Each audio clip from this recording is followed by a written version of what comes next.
Muy bien. ¿Cuántos pocayoques de detección encontraron? ¿Me mencionan al menos uno? Sí, ¿Quién me- Adelante. eh, en el medidor de torque, por ejemplo, de los atornilladores. Perfecto. Ahora, mencionen alguno de prevención que hayan visto. Ese es de detección. ¿Alguno de prevención que hayan visto? En las cajas, ¿no? En las cajas de materia prima. Excelente. Pregunta para revisar también. ¿Todos estos son caros? O sea, ¿es caro hacer esto? No todos, ¿verdad? Algunos No, sí, algunos llevan más automatización que otros, algunos son más caros que otros, pero la realidad es que honestamente no todo es caro ni todo es una altísima inversión. Antes de moverme a ver las 10 causas de los defectos y cómo diseñamos Pocayokes, esta tabla que sigue para mí es algo muy importante. ¿Por qué? Porque nos ayuda para poder identificar la relación entre causa de los defectos y los errores humanos. Con esto, nosotros vamos a poder diseñar Pocayokes que nos ayuden para evitar estos problemas. Te voy a poner un ejemplo y lo vamos a analizar juntos para ver cómo se usa esta tabla. Si es la primera vez que ves esta tabla, mi consejo es darle una revisada seguida. ¿Por qué? Porque esta es la base para el diseño de los Pocayokes de acuerdo a la naturaleza de los problemas. El objetivo de un Pocayoke en gran parte es eliminar el error humano, eliminar la causa del defecto. Entonces, en una de las plantas para las que colaboré como consultor, pues ellos hacen los mofles que van en las camionetas, hacen la parte de los mofles, está en Santa Catarina esta planta. Y uno de los problemas que tenían es que muchas de las veces los ajustes de arranque se llevaban horas en el cambio de modelo y a veces no quedaban ni bien y en realidad acababan sacando piezas malas en lugar de piezas buenas la primera hora y media o 2 horas de trabajo. Era algo crónico y complicadísimo. Analizando el detalle del problema, nos dábamos cuenta que tenía que ver con el montaje del molde, pero más bien con el montaje del útil. Se ponía un útil, se tenía que montar y conectar, y luego después ya se ingresaba, se ponía la pieza, entraba la pieza, bajaba una cortina, corría para que la soldara un robot. Y gran parte de la calidad de la pieza final dependía de que el montaje hubiera sido el adecuado. Yo en causas de defectos tengo equipo no montado apropiadamente. Y el problema era que efectivamente el hecho de que se montara bien o no un equipo no te lo decía. Es decir, tú acomodabas la parte de los fixtures y hacías las conexiones y no había nada que te avisara que estuviera bien. O sea, una inadvertencia. Incluso yo podía no montar bien de las 12 cosas que tenía que montar, no montar bien las 12, no ponerlas en la posición correcta, no sentarlas bien, no conectarlo bien y te hacía el trabajo. Te echaba a perder la pieza y era un problema, incluso llegaron a tener un problema con el robot por un problema de ese tipo. Pero al no tener una advertencia que te diga puedes trabajar, la gente lo montaba todo mal. Y era algo muy común porque era una operación compleja hasta cierto punto y requería de estar muy abusado. ¿Qué fue lo que se hizo? En base a este análisis donde dijimos, el equipo no montado apropiadamente es una causa de defecto y la inadvertencia es el error humano relacionado, vamos a tener que diseñar un pocayoke preventivo para que no suceda eso. ¿Qué fue lo que se hizo? Se agregó una pantalla a la vista del operador donde estaba la imagen del útil con los puntos de conexión. Conforme los puntos se ponían bien, se iba llenando un puntito verde. Era algo parecido al juego de Operando. ¿Alguien ubica el juego de Operando? Que cuando tú lo pones bien se va viendo en la lucecita. Algo muy parecido a eso. Entonces se aseguraron de que ahora se pudiera censar cada cosa conforme se iba conectando y acomodando. Al final, el operador tenía que asegurarse que todos los puntitos estuvieran en verde y eso me permitía arrancar el ciclo. Si yo quisiera arrancar el ciclo sin eso, me da una señal de que falta tal, no señal tal, no señal tal, no señal tal. Y con eso eliminamos ese problema de inadvertencia. Otro error clásico, error en el etiquetado. Si nos fuéramos al error del etiquetado, ¿cuál causa de defecto usarían ustedes? Error del etiquetado, es decir, pensemos esto. Vamos a suponer que yo vendo estas carcasas para celular. Esta carcasa debería de traer una etiqueta con el número de parte y resulta que yo traigo etiquetas de todo el día y le pegué a esta a esta carcasa transparente una etiqueta de color como si fuera una carcasa de color gris oscuro.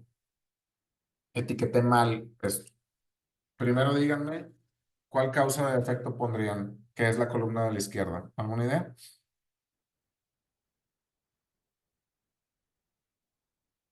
Puede ser intencional. Intencional. Acuérdate que estamos primero en la columna de la izquierda, causas de defectos. Ah, ok. ¿Cuál pondríamos? Error de proceso. Ok, perfecto. Muy bien. Error de proceso. Ahora sí, error humano, ¿cuál pondríamos?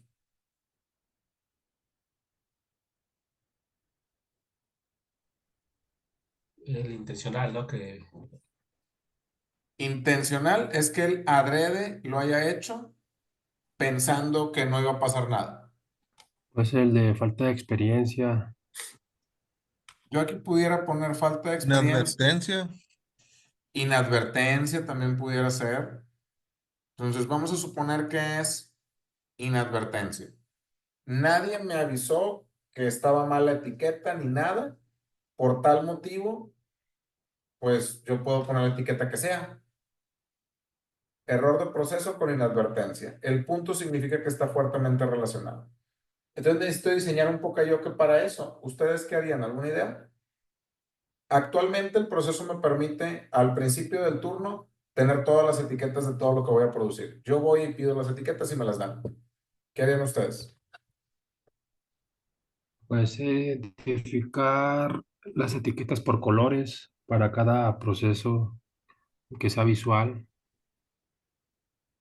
¿Ok? Además,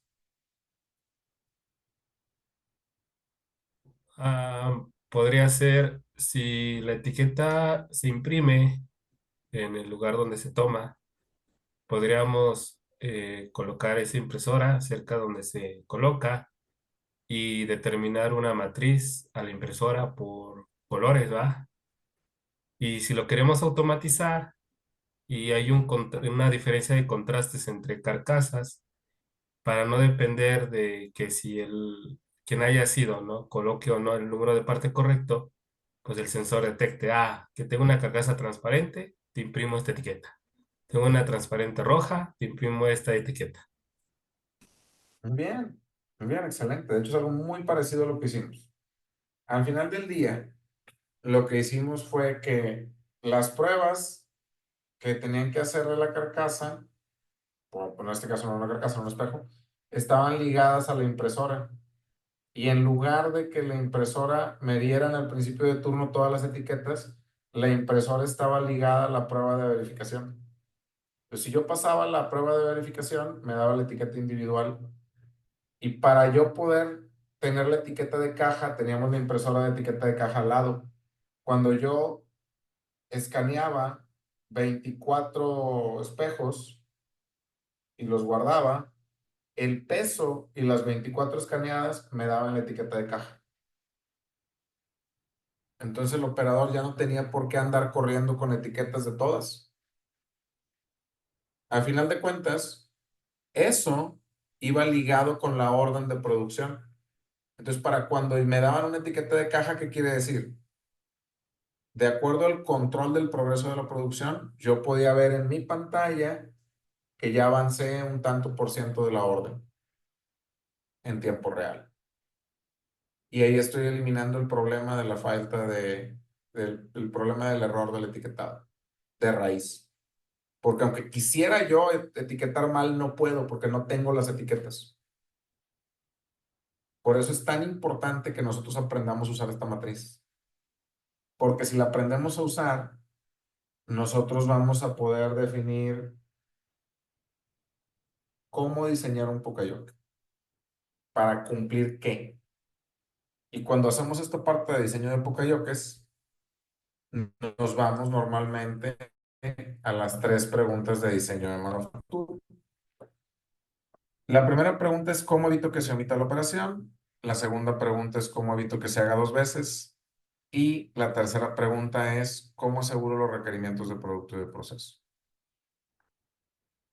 Entonces, vamos a ver un video que nos ayuda para entender mejor esta parte de las 3 preguntas de diseño de manufactura. Este no es, permítame. Y luego vamos a hacer un ejercicio. Tres.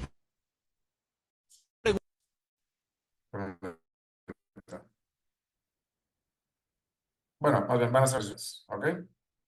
Este video, lo podemos ver por acá, nos ayuda para ver cómo deberían de hacerse el diseño de la manufactura. Incluso esto va relacionado también con el AMEF de proceso. Y vamos a ver este video completo. La operación consiste para explicar qué es lo que tengo que hacer, qué es lo que van a hacer. Y me van a ayudar porque se van a convertir en diseñadores de proceso.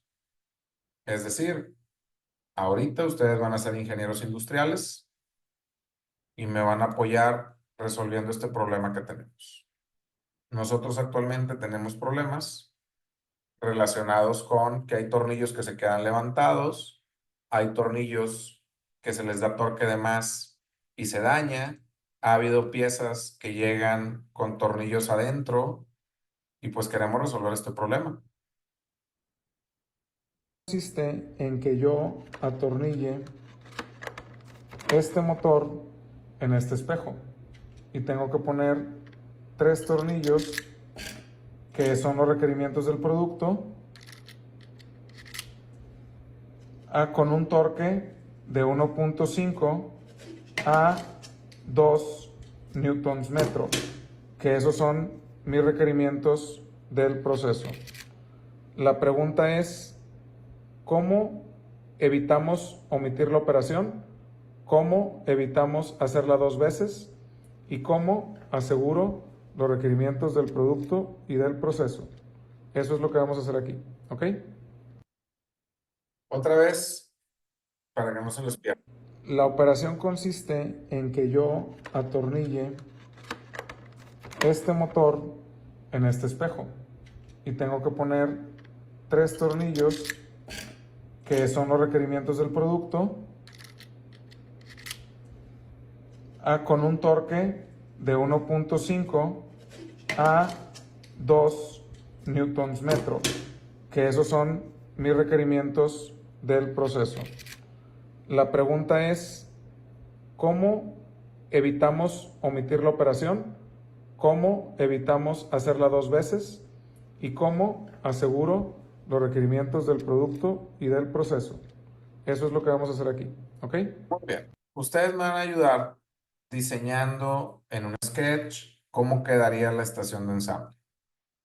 Van a hacer un sketch, lo van a hacer, si quieren, en una servilleta, en una libreta, así. Es decir, no quiero que hagan algo en AutoCAD super tal, no. O sea, es decir, la operación consiste en atornillar a la carcasa 3 tornillos. Ahí aparece también, les puse el requerimiento. Es un torque de 1 a 1.5 Newton metro.